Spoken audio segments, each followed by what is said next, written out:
Olá, amigos youtubers, sejam todos muito bem-vindos ao Canarinho ECD Reconstrução. Ando devagar porque já tive pressa, leve esse sorriso no peito porque já chorei demais. Hoje me sinto mais forte, mais feliz, quem sabe. Só levo a certeza de que muito pouco eu sei, ou nada sei. Amigos, hoje vamos para a terceira parte da palestra com o Fabiano Lamoglia sobre Canários Norte. Uma palestra sensacional que foi ministrada no grupo Formando Canaricultores. Vem para ajudar a canaricultura brasileira de uma forma muito bacana, simples e na humildade e na simplicidade, beleza? Sem mais delongas, vamos para a palestra, galera! Foram aí algumas cabeças para a gente ter uma ideia do que é o padrão. Em se falando de cabeça, cabeça, lógico, tem que ser redonda, né? E tem dois itens que são separados o seu julgamento. Por exemplo, pescoço e nuca, né? É um item separado da cabeça, mas que um depende do outro. Pescoço tem que ter no Norvit, mas o mínimo possível. A cabeça não pode ser nem muito implantada, nem saltada muito para fora, né? Muito para fora do corpo. Ela tem um limite, tem uma linha tênue, assim, sabe? Nem mais nem menos esse implante da cabeça no corpo. Aí vem o topo da cabeça, que é um diâmetro. Aí nós entramos na bochecha, que é outro diâmetro, um segundo diâmetro, um pouquinho mais largo. E aí nós entramos no ombro do canário como uma peça só. Essa é a cabeça. Só que como eu estava falando que pescoço e nuca julga-se separado da cabeça, é difícil de compreender você pegar a nuca, por exemplo, que vale 10 pontos. E daí depois você vai avaliar a cabeça, que vale mais 10. Então se ele é ruim de nuca, né, e ele perde lá 2 pontos na nuca, por exemplo, e você vai avaliar a cabeça, né, porque ele não vai ter cabeça redonda, olhando de todos os ângulos, como tem que ser, ele virando a cabeça de todos os lados, ele tem que ter sempre a cabeça redonda. E se ele tem a nuca aprofundada ou não volumosa, que é o contrário, né, ele já perdeu 2 pontos na cabeça e ele perdeu mais 2 pontos no pescoço e na nuca. Então esse canário, só na cabeça, num dos itens de julgamento, ele já perdeu 4 pontos. Né? Então eu estou falando que o critério de julgamento do Norvit ele é muito complexo. Você olha a cabeça, vou descontar porque essa cabeça tem um defeito, vou descontar 1 ponto. Não, mas a cabeça é separada do julgamento da nuca. Aí incidem 20 pontos, né, que dá uma margem muito grande para você penalizar. Miro, a respeito do padrão, né, esse desenho, nós estamos falando de uma raça que ela não sofre alterações há décadas. Então nós temos que ver o que fala o manual, não o que é o desenho dos anos 40. Eu tenho 3 imagens aqui de julgamentos de Norvits, dos Norvits que eram julgados nos anos 1900, daí nos anos 40 e os Norvits que são julgados hoje. Mas o desenho é praticamente o mesmo. E esse desenho foi baseado no manual de julgamento. O manual de julgamento foi feito esse desenho como uma diretriz de onde as pessoas deviam chegar. Era o norte. Era onde era o parâmetro lá, esse é o canário ideal. E já aquele canário que era considerado ideal nos anos 40, nos anos 50, não é mais o canário ideal de hoje. Entendeu? Então nós temos que olhar o manual. Vou passar 3 imagens aí que fala melhor do que eu estou falando.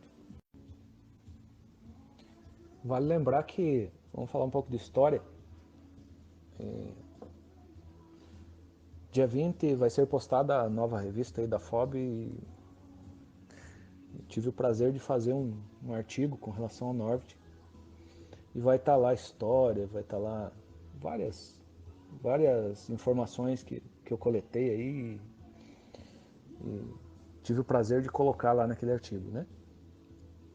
A raça que foi utilizada para aumento de tamanho do Norvit foi o Lanka, que também é uma raça muito antiga inglesa, né? E lá no condado, existiam em torno de 400 criadores e por 200 anos foi uma atividade econômica do condado de Norfolk, na Inglaterra. Ao passo que ao longo dos anos, eu estou fazendo um resumo, essa prática, essa criação de canários, ela praticamente se extinguiu. A história, isso eu estou falando no artigo que eu li lá do Museu da cidade de Norwich, na Inglaterra. Falava a respeito dos tecelões flamingos e várias imagens, maravilhoso demais, aonde a parte da economia venha do comércio de canários. Os flamingos trouxeram eles das Ilhas Canárias, tinham as suas particularidades, seus gostos, né? Foram aumentando volume. O Lanka já existia no século XVII, se não me falha a memória. E eles introduziram o Lanka. Um dos criadores daquela época, até ele foi muito criticado e colocaram ele contra a parede, como que ele havia chegado naquela coloração dos Norwiches. Porque o Norwich, todo o Norwich, ele obrigatoriamente ele tinha que ter coloração, tinha que ter pigmentação laranja. Um dos criadores, na fundação, vamos dizer assim, da raça, ele utilizava na alimentação dos Norwiches pimenta vermelha. E esses canários ficaram alaranjados. E logo ele teve, lógico, que falar da onde que estava vindo a coloração laranja. E foi introduzido em todos os canários do condado. E todos eles se tornaram laranja. Então falava-se dos canários de Norwich. Não tinha como você passar pelo condado sem ouvir, era um eco que se fazia, porque em quase todas as casas, na íntegra, tinham canários Norwich. E hoje, esses dias eu conversei com um senhor que mora lá no condado ainda, é um dos maiores criadores do mundo, e ele é o dono dessa última foto que eu passei, chama Chris Goodall. Muitas informações eu tirei com ele. Ele relata que tem hoje no condado 3 criadores de Norwich, apenas 3 na cidade de Norwich.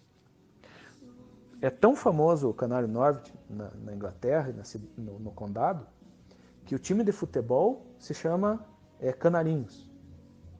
Os Canarinhos de Norwich, o time de futebol do rugby lá da Inglaterra.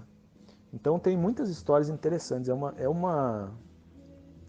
uma raça assim que ela é muito tradicional, é muito elegante e eu não entendo o porquê de ser tão discriminada, tão miscigenada. Oi, Adriano. Boa noite, amigo. Então, minha alimentação é uma alimentação normal. Até um mês atrás eu dava alpiste, eu dava o Níger, eu dava uma farinhada boa e também um produto que eu acho excelente, que é o Germinex, que me fez substituir o ovo que eu dei durante muitos anos. Então, de 3 anos para cá, quase 4 anos, eu dou o Germinex substituindo o ovo, com excelentes resultados. Mas basicamente é isso, era o alpiste e o Níger. Daí um mês atrás eu sempre compro de uma distribuidora de alimentos aqui, bem conceituada aqui na região, mas é a segunda vez que me vem o Níger assim com um cheiro de fungo.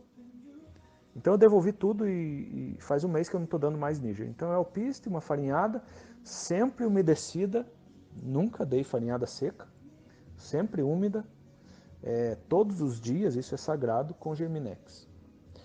De uns dias para cá, conversando com esse meu amigo Diniz aí, eu passei a dar óleo na farinhada. Só que no meu caso aqui eu estou usando óleo de coco. Eu não tenho como avaliar e precisar para você qual é o resultado. Porque eu comecei faz alguns dias só. Pois é, Miro, tomara que o meu não vire polêmica daqui 50 anos também, né? Se o Goldin soubesse disso, ele não tinha desenhado aquilo lá. Oi, Luiz. Acho que você perguntou se tem casais com cúpula do Lizard. Aí no meu caso aí, eu até fiz uma brincadeira com o Tito, né? Porque ele é criador de Lizard. Mas não, é porque fixou aleatoriamente, fixou essa característica aí e permanece assim. entendeu? Fixou a característica porque o progenitor era assim. Então está fixado, agora vai muito tempo dessa forma aí.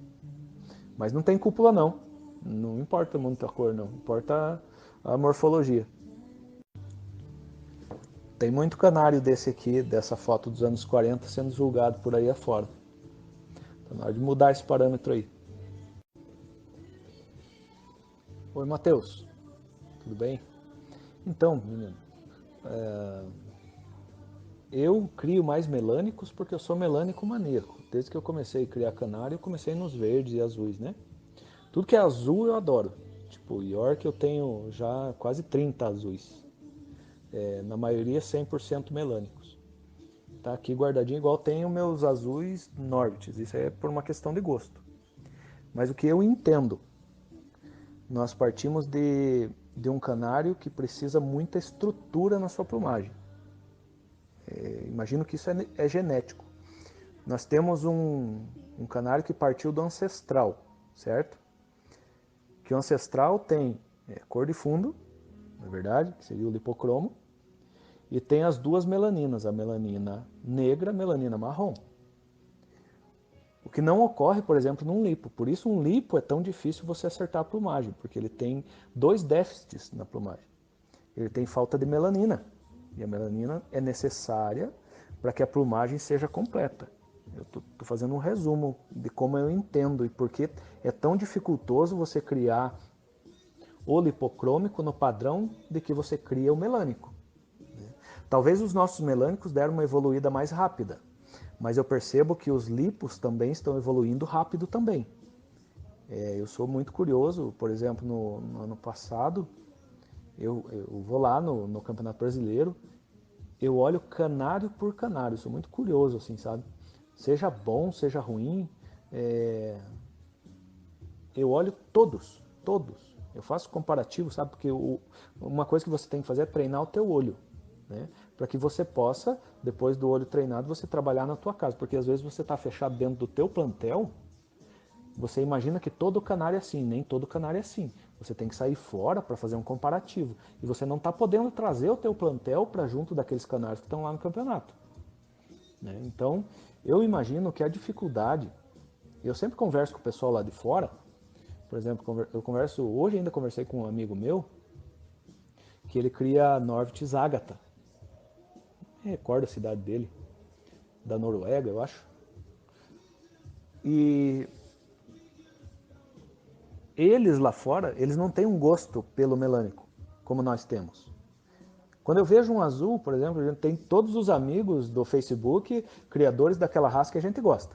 Então eu fico coelhando nos Facebook da pessoa, raramente alguém tira um azul. Né? E é ruim falar de mim, eu detesto a palavra eu.